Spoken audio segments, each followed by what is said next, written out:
landed in Mallorca with no clue what to expect. No plan, no itinerary, just a car, Google Maps, and a week to explore this crazy island. I've always loved going somewhere new for the first time and having no idea what to expect. As soon as we landed, I knew this island was something super special. We were staying on the west coast of Mallorca in a spot called Cala Rajada.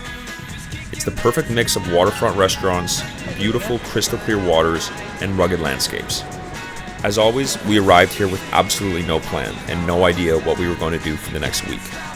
All we knew is that we wanted to get some footage of this magical place, so we found a beach on Google Maps, got in the car, and we finally got a glimpse of how cool this island really is.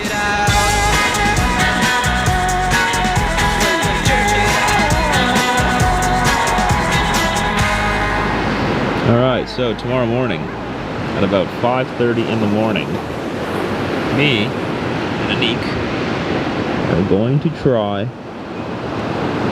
to go all the way up there. I don't know how far of a hike it is, but it's going to be a long one.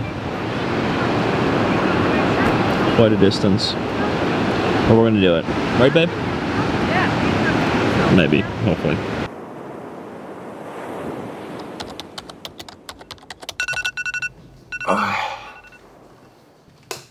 Well, it's currently 6 in the morning, and we are going to attempt to do the sunrise hike to that little watchtower that I pointed out yesterday. We have 2 monsters ready to go, and we're going to, hopefully the sunrise is going to be beautiful, so let's do it. Wish us luck. Waking up for sunrise was not easy. Sometimes getting out of bed to go on a sunrise hike feels almost impossible. But to be honest, every single time I've done it, I've never regretted it once. Okay, this is gonna be a big hike. See this little tiny dot up here? That's where we're going. Oh my gosh. Took me by surprise again and again. How could I be wrong? Never wanted to admit a fall, that I wasn't strong. So the moral of the story is that when the alarm went off at 6 in the morning, we both wanted to crawl back into bed. But then we wouldn't be experiencing this beautiful hike, this beautiful sunlight. Oh my gosh.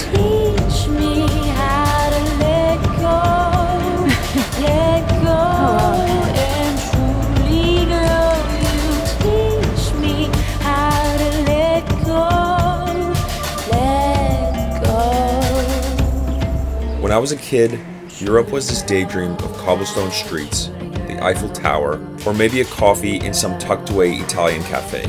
But here I am instead, standing on a cliff in Mallorca as the sun rises over the most beautiful island I have ever seen. Wild how sometimes reality ends up being better than the daydream itself.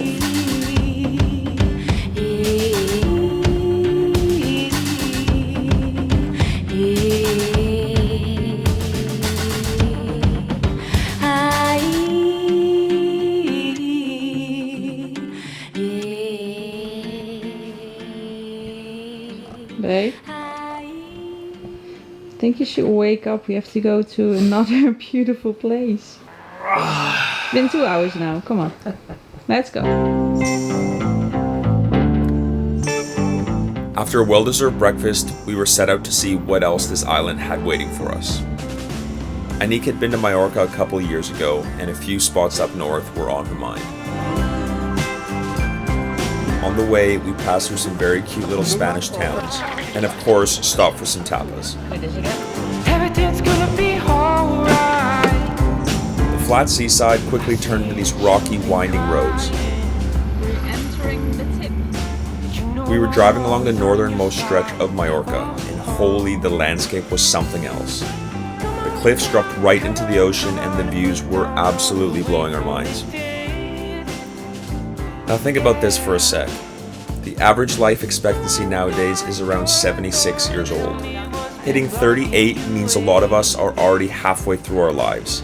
Yet I still hear people saying, that they're going to take the trip next year, or they're going to start their dream business when they're ready.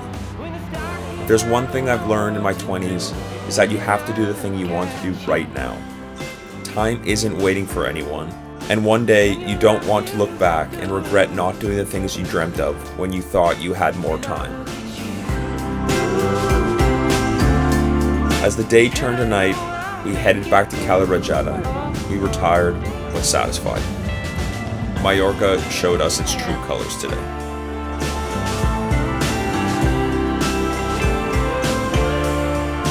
Times when you were falling.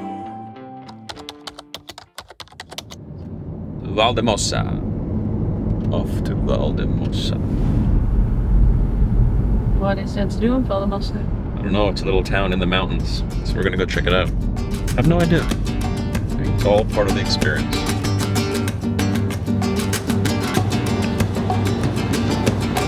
But as you know, when you're traveling, things don't always go as you planned. Okay, so we just arrived in Valdemosa, and it's Sunday, and there was a market, and we drove around for literally 25 minutes, and we couldn't find a place to park, so couldn't show you the town at all. But now we're going to, what's it called, Dea? Dea's like 20 more minutes away, so hopefully it won't be as busy, and then we're gonna go to Solar. Solar? Oh yay? Soleil? Soleil. It's a very cute little town. But yeah, it's a little bit too bad, but what are you gonna do? Just literally could not find a parking spot. So now we're moving on. Is that Dea? Little did we know we were driving into one of the most beautiful towns I had ever seen in my life. And that's really what I love about traveling. You never really know what you're walking into, and sometimes it's better than you even imagined. Being from Canada, this town really reminded me of a kind of tropical Spanish version of a ski town back home. The only real difference is there's no snow, it's 30 degrees, and yeah, everyone speaks Spanish. After exploring Dea for a bit, we sat down for an iced coffee and really gave ourselves a moment to appreciate how good today really is.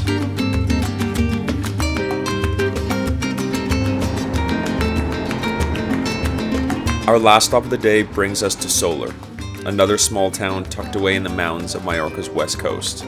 As a Canadian boy, living in Europe hasn't always been the easiest for me. It's been a bit of a wild ride, and sometimes I feel like an outsider and maybe a bit of an alien, trying to blend in with a culture that really isn't mine. But it's opened my eyes to so many new experiences and places I never thought I'd see. And here's the thing, you can always buy a ticket home, go back to the life that you knew. But if you never take the leap, you might miss out on the life that you've always dreamed about. Every challenge, every time I feel out of place, it's just part of the journey, and it's turning out to be worth it in ways I never expected. Nobody else here.